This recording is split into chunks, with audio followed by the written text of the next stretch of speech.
It's Bab Stearman, and I wanted to do kind of a part 2 on the video that I sent out the other day. I will be talking a little bit more specifically to new parents toward the end of the videos. If you would like to stay and listen to that, that's totally fine, but I will be saving a few of those things that you may be familiar with if you're a returning parent toward the end. Also, just to reiterate communication, please always feel free to contact me if you have a question or a concern about anything, something in the grid doesn't make sense, or you didn't get the paper, or whatever it is, we can work it out. And texting and emailing, I'll be checking those regularly. If you need to get in contact with me or your child very quickly during the school day, then the office would be the best thing.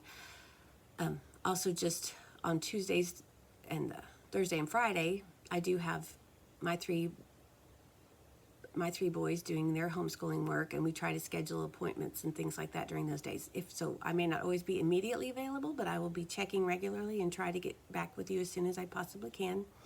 If something ever comes up where I'm not available and you don't have time to get the work done, or you're missing something that you really need, please don't panic and worry. We can work all of that out. So just let me know what's going on, and we can figure it out.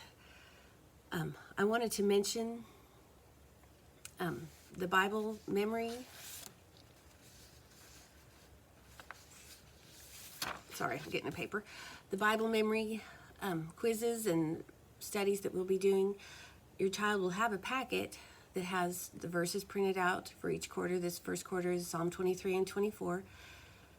They also have kind of some pages where the verses are spread out a little bit. That's just for us in discussion time to really think about those verses and kind of meditate on them and dig in a little deeper. So I hope I'm giving them space to write. Hopefully we can pull the meaning out of those and really treat them as God's food for us, feeding our souls.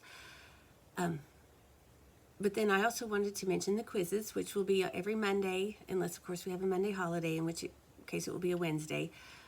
We have the quiz practice pages that are in your child's packet, but I also put just the quiz practice pages online in their own little document. It's on RenWeb under the Bible subject heading, and if you're new and you need help navigating RenWeb, I'd be more than happy to help you with that. But I just wanted to show the example. So that document is already up there. This is a week 2 quiz practice page.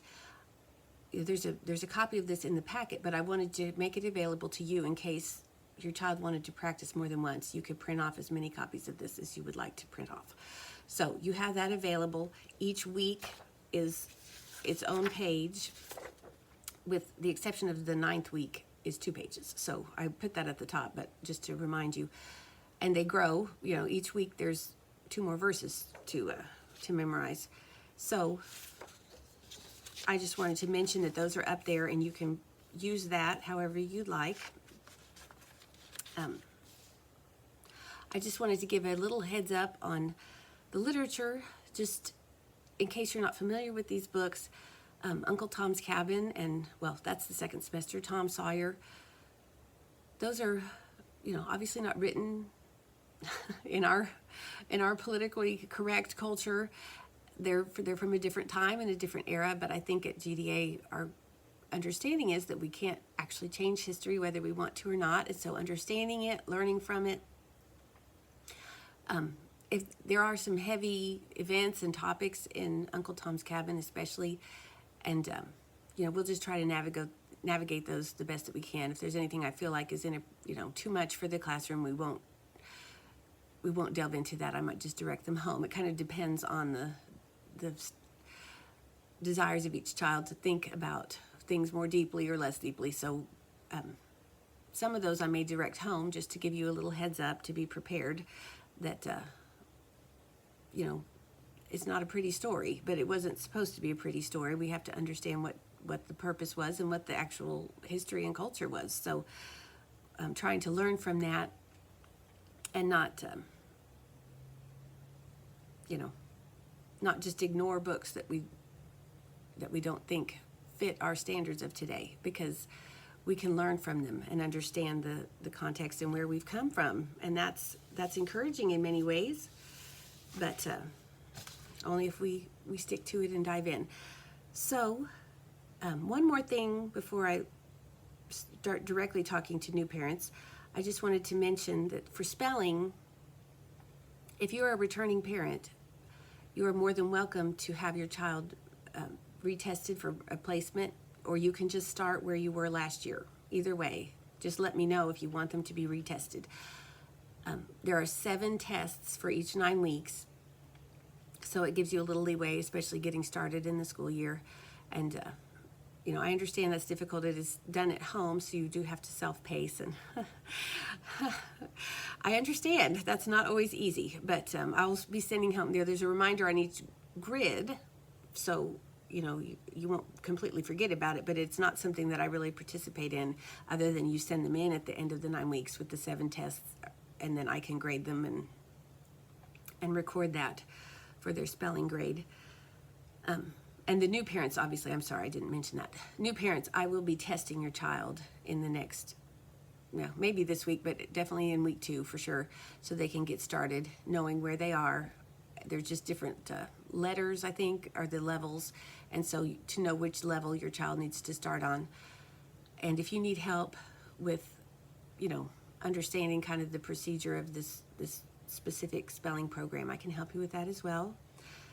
And now, more specifically for new parents, returning parents, I'm sure you know about these, but the grids, I just wanted to reiterate that these are on RenWeb every week, posted at least by Sunday afternoon. I will try to do it earlier than that, but sorry, I don't want that to fall. I was kind of holding it. Okay, so I'm sorry, I'm not going to start over. You can live through that. Okay, I'll just put it down here for right now. Okay, sorry. So the grid is here, and the subjects are down the side. What we did in class, so this is grid 1A, week 1A, that would be the first part of the week. So what we did on Monday would be here. This is Tuesday's work. The estimated times are just to give a feel. And if things are taking way longer than you would expect, please let me know that, and we can work it out. I want to have a nice balance of work at home. I don't want it to be overwhelming, especially at the beginning of school, but we do want to keep up the work and accomplish what we need to accomplish. But just let me know if you feel like something's out of line, then, or way off base from what the estimates were. Then there's week 1B, and I'm sorry, I forgot to put the dates on these at the top, but I will do that on the other weeks. I always just printed these both off and had them all stapled together, and that's what I would use to track my kids working, and the older ones can generally track it themselves, and you can check and see what has been done. But it's a tool you have to use, and that should be an easy guide to see what needs to be done at school. And I try to put any directions you need. If you do have questions, please don't hesitate to ask us. We don't want to have any confusion. But those are on RenWeb actually, I put them under homeroom, but they're under all the subjects because I have some kids in math who need to see them as well that come from different grades. So those are up there. The last thing I wanted to just mention is the grammar, which is Shirley Grammar. And, Shirley Grammar is a great program. It can, when you're new and you don't, you haven't had it before, it may feel a little bit like a different language, but it's really not. And I know that there's lots of review, and so your kids, if they're new this year to Shirley, they will be able to catch it very quickly. I will work with them separately a little bit, especially at the beginning of the year, just to make sure that they can kind of catch up to where we are. But honestly, the program kind of takes you back to the beginning as a review every year anyway. So it's really going to be great. There's the classification of sentences is what seems hard to understand at first because she has a very specific pattern that she wants to use. But the pattern is completely written out. Everything you need to know is written out in the teacher's manual. So when your new child is at home, maybe classifying a sentence or something, you can just read the script, they call it, just like I would in class. It's written out in the teacher's manual. So, and once you start doing that, they're going to get the hang of it very quickly. So I will let you know all of that and what pages to look at and the sentences that they need to do, and they start very simple. I think you'll see it. So just know at the beginning of the year there's a little bit of a learning curve, but it's not going to be bad, and it's not hard to overcome at all. Just, a few weeks and they'll be right up there with everybody else. So I think that's all I have for this one, and I'm looking forward to school. It starts tomorrow morning. So 8:30. So hopefully I will see all of your kids. I know some can't be with us yet, but we will be waiting for the time when you can come back. And I guess I'll see you on Facebook Live. But everybody that can be there tomorrow, I will look forward to seeing you and hope we have a great day together. So I'll see you tomorrow. Bye-bye.